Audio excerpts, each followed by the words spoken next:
बात एक ऐसे गांव की है जो काफी पिछड़ा हुआ था और ऊंची जाति वाले निजी जाति को घृणा की दृष्टि से देखते थे। बच्चों में भी एक दूसरे के प्रति भेदभाव की भावना थी। उस गांव में एक स्कूल था जिसमें ऊंची जाति के बच्चे अधिक और नीची जाति के कम ही पढ़ते थे, क्योंकि स्कूल के शिक्षक भी बच्चों में भेदभाव करते थे। इसीलिए नीची जाति के लोग बच्चों को स्कूल न भेजकर कामकाज में लगा देते थे। उसी गांव में एक दलित परिवार जिसमें दादा दादी, चाचा चाची, माँ बाप और कई भाई बहने थे, और उस परिवार में एक ऐसी लड़की थी जिसका नाम शक्ति देवी था, जो पढ़ने के लिए अपनी माँ से स्कूल जाने की जिद करती। परिवार बड़ा और अधिक गरीब था। सभी मजदूरी करते और बड़ी मुश्किल से पेट भर पाते थे। माँ के बार बार मना करने के बावजूद भी स्कूल जाने की जिद करती रहती। एक दिन उसकी माँ ने उसके पिताजी से कहा कि शक्ति स्कूल में पढ़ना चाहती है। उसके पिताजी और दादी यह सुनकर गुस्से में चिल्लाने लगे कि लड़की स्कूल जाकर करेगी क्या? घर का काम काज सिखाओ, दूसरे के घर जाना है। माँ की हर कोशिश नाकाम हुई और शक्ति की जिद दिन पर दिन बढ़ती गई। वह चुपचाप रहने लगी और माँ से भी बात ना के बराबर करती, और करती भी तो स्कूल जाने की जिद करती। माँ तो माँ ही होती है। उसने मन ही मन फैसला किया कि शक्ति स्कूल में जाकर पढ़ेगी, और उसने शक्ति का बड़ी मुश्किल से स्कूल में दाखिला तो करवा दिया, पर रोज स्कूल भेजने के लिए विचार करने लगी कि वह रोज मजदूरी के लिए काम पर जाती थी, कैसे भेजेगी। उसके मन में विचार आया कि रोज शक्ति को अपने साथ काम के बहाने ले जाऊंगी और सुबह स्कूल छोड़ देगी, जिससे किसी को पता नहीं चलेगा और शक्ति स्कूल में पढ़ने लगेगी। उस समय तक सब ठीक ठाक चलता रहा, पर कुछ महीनों बाद पिताजी को पता चल गया कि शक्ति स्कूल में पढ़ाई के लिए जाती है। उसके पिताजी और दादी ने उसकी माँ के साथ लड़ाई झगड़ा किया और कहा, इससे तो अच्छा काम पर ले जाती, कम से कम पैसे तो आ जाते। उसकी माँ ने कहा कि मैं 3 समय की रोटी की जगह 1 समय की रोटी खाऊंगी, पर शक्ति स्कूल जाकर पढ़ेगी। माँ ने साफ साफ कह दिया कि शक्ति स्कूल जाएगी, और शक्ति स्कूल में पढ़ने लगी और घर के सभी लोगों को झुकना पड़ा। स्कूल का शिक्षक उसको एक कोने में जमीन पर बिठाता और कोई बच्चा उससे बात भी नहीं करता। अगर शक्ति शिक्षक से कुछ पूछती तो वह उसको डांटता और कहता कि जितना समझाया है ठीक है, तुझे कौन सा कलेक्टर बनना है। शक्ति चुपचाप हो जाती, क्योंकि उसको कलेक्टर का मतलब ही नहीं मालूम था, और वह अकेली चुपचाप रहती और सोचती कि माँ से कहूंगी तो वह दुखी होंगी और मेरा स्कूल आना भी बंद हो जाएगा।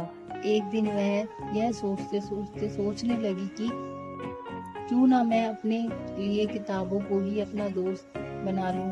अब वह चुपचाप रहकर किताबों को पढ़ती। माँ अगर कभी पैसे देती तो वह सड़क से किताब खरीद लेती, और कोई भी पढ़ने की किताब मिलती उसको पढ़ने लगती थी। स्कूल में अच्छे नंबर लाती, फिर भी वह कक्षा में नीचे जमीन पर बैठती।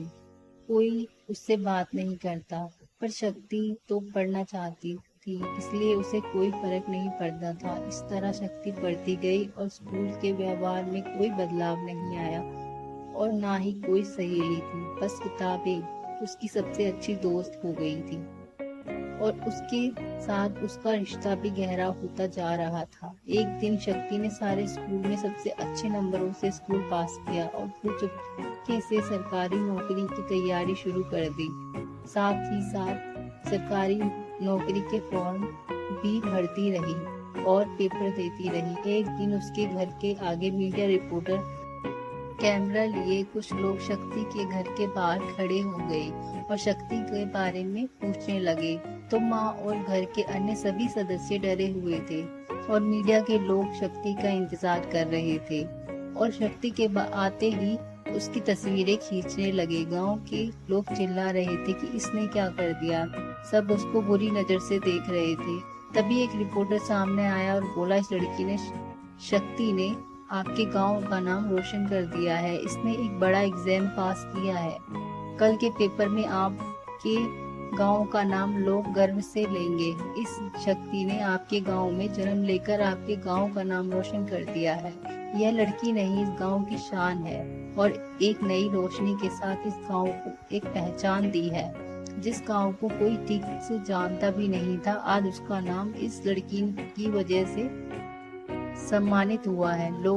लोगों की भीड़ जमा हो गई, सब शक्ति को देख रहे थे। रिपोर्टर ने कहा कि प्रथम स्थान मिला है, ये उसका फोटो छाप है और चारों ओर शक्ति के नाम की गूंज सुनाई दे रही थी। तभी उसकी दादी और पिताजी बाहर आए। यह सब देखकर उसकी दादी ने शक्ति को गले से लगा लिया और पिता की आंखों में आंसू आ गए, आंखें भर आई।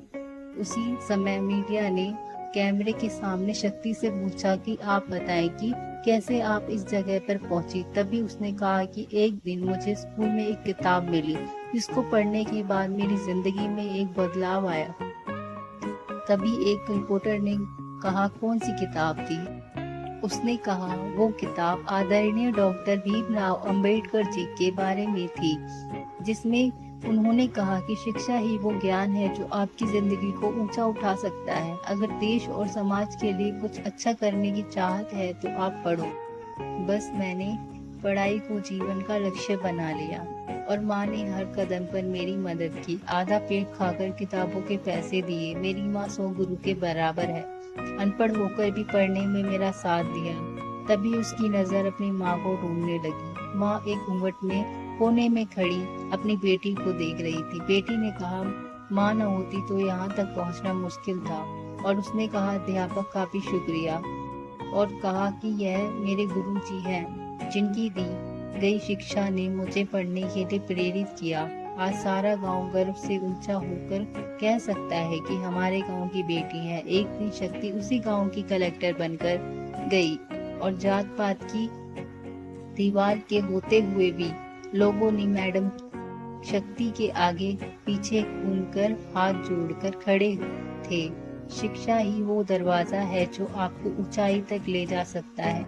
आदरणीय डॉक्टर भीमराव अंबेडकर जी ने महिलाओं के साथ सभी से कहा कि शिक्षा जीवन को सही मार्ग और लक्ष्य तक पहुंचा सकता है। भारत को फिर से सोने की चिड़िया बनाना है तो सबको शिक्षित होना होगा और शिक्षा की दोहरी प्रणाली को इस देश से खत्म करना होगा। शिक्षा सबके लिए समान होती है।